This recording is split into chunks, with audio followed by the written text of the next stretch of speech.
Two brothers bonded over the love for one another and the love for Honda motorcycles. Meet Bob and Dave. For Dave, who unfortunately suffered a stroke, his CB900 is his motivation to get back and get healthy enough to ride. Along with taking care of his brother, Bob also loves to take care of this beautiful 2006 Honda VTX 1800 Neo. We're going to hear all about both bikes and why these brothers love their motorcycles so much. Stick with us all the way to the end as we meet the Honda boys, Bob and Dave, and explore their passion for two wheels.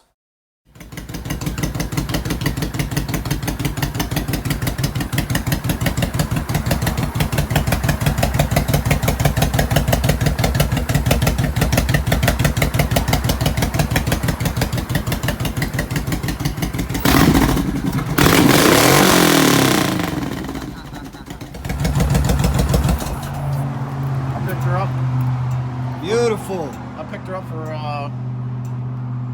$4,500. It was a one owner. Can't beat that. What is your name, sir? Robert Metzger. Tell me a little bit about this beautiful motorcycle.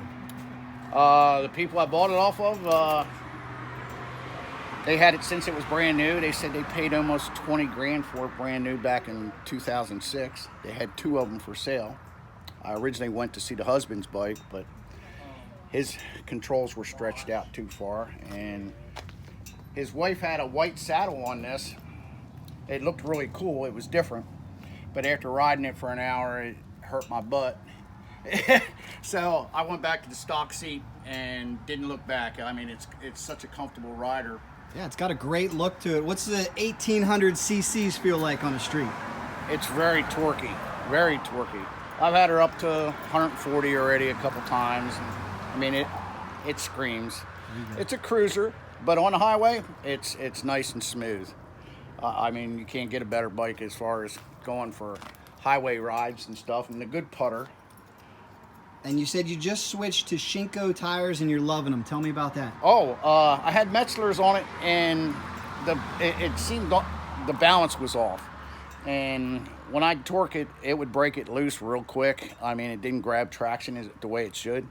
And I was shopping for tires, and I put these Shinkos on it, and was very surprised with how it changed the handling of the bike. Now it's very nimble. The balance is the way it's supposed to be. I'm very pleased with that. Well worth the money. Now, what's the reaction when you're in the crowd with the Harley Davidson crew? Are they accepting of this motorcycle? Oh yeah, I get a thumbs up on it all the time. They tell me it's a great looking scooter and everything. They're very accepting. A lot of them look at it and really don't realize it's a Honda until they get up on it and see that it's water cooled and stuff like that. But for some of the metric cruisers, it's hard to tell from afar. They look like Harleys, don't they? Oh yeah, a lot of them do, and it's a screamer. I'll tell you, it runs. It's got all the bells and whistles. The former owner put all the extras on it, the Vance and Hines pipes and all the extra chrome. This is the Neo version, and it's got the tail lights in the fender and everything like that. It's dirty right now, but they put all the extra chrome on it. I mean, it's a head turner. It's a beautiful bike. I appreciate you showing us. Last question for you: would you ever take it down the drag strip? Sure, a heartbeat. Oh, that's it. We got to get you there then. We'll figure it out where we're going. Thanks a lot. Probably Maple Grove. There we go. Thank you for showing us. Yeah, you're welcome.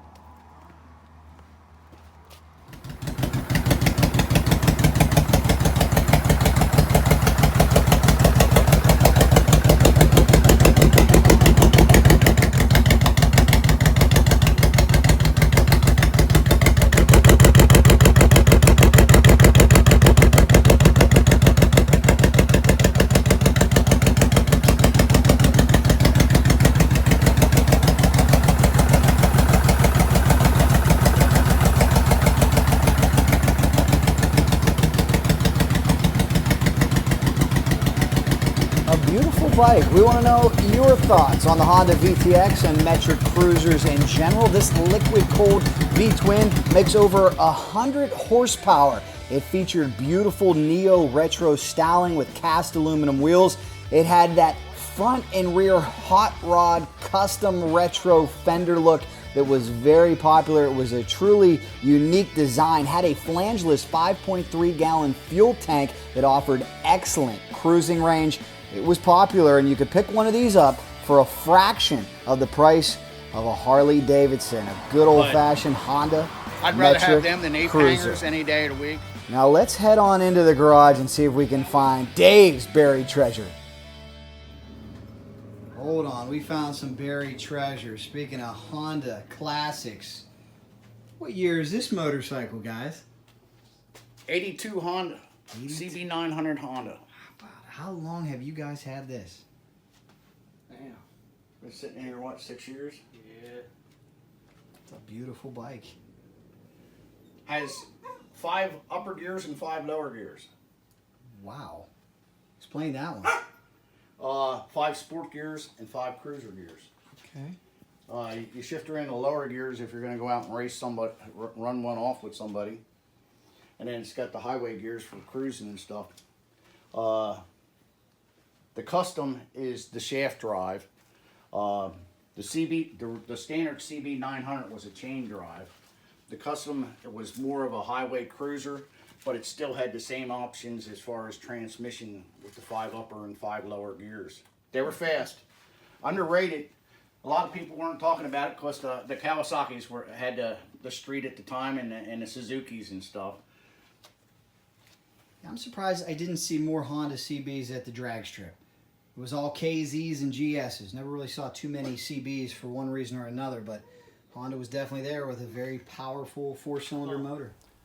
Derived from the popular 750, Honda produced the CB900 from 80 to 82.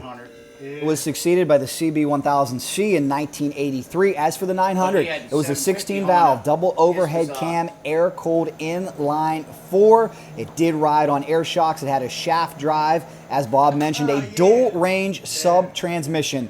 And the big thing here, though, is it's keeping Dave going through some hard times. This man is working hard every single day at Planet Fitness. He's training to try to get the range of motion he needs back to one day get back on his beloved motorcycle, proving that our two-wheeled creations can be much more than transportation from point A to point B.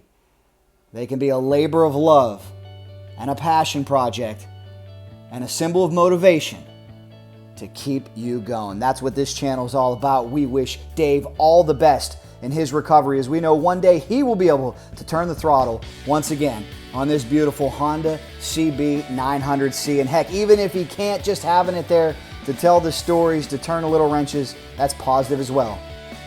Thank you so much for watching this video. I hope we provided you with a little bit of entertainment. That's always what we aim to do. We love motorcycles. You love motorcycles. Let's keep this thing growing. Check it out, guys. Up here on the wall, 100,000 subscribers. I love it. Thank you so much. It's all because of you. We appreciate it. Please come with any story ideas. We love the comments and the feedback. I read every single one of them. The positivity is always appreciated. And you haters out there, I love you too, because you keep me on my toes. Thank you for watching no matter what. Guys, to keep this thing growing, please subscribe to Cycle Drag on YouTube, hit the bell for notifications, share with some friends who like drag racing, like motorcycles. This is how we can keep this thing going. And also like cycledrag.com on Facebook. And we'll keep rolling. We'll keep finding those stories. We'll keep finding those impressive high-performance motorcycles that you want to see. Thank you guys so much. Truly appreciate it. You know, if there's anything fast motorcycles involved, we are in. Cycle Drag rolls on. Wait a minute. Is it the legendary Jesse James? Are you really the legendary Jesse James? Sometimes, only in my own mind. What do you got on your hat? Cycle Drag. You're the man. Do you watch the Cycle Drag YouTube channel? No, but you should. We hope that you'll start watching, and I appreciate it. Yep. Well, thank you very much, Jesse, and I hope you enjoyed this look at the Honda brothers. We wish them all the best. Do make sure you are subscribed to Cycle Drag on YouTube, like cycledrag.com on Facebook, and you know if there's anything fast motorcycles, especially vintage Hondas, we're in. Cycle Drag rolls on.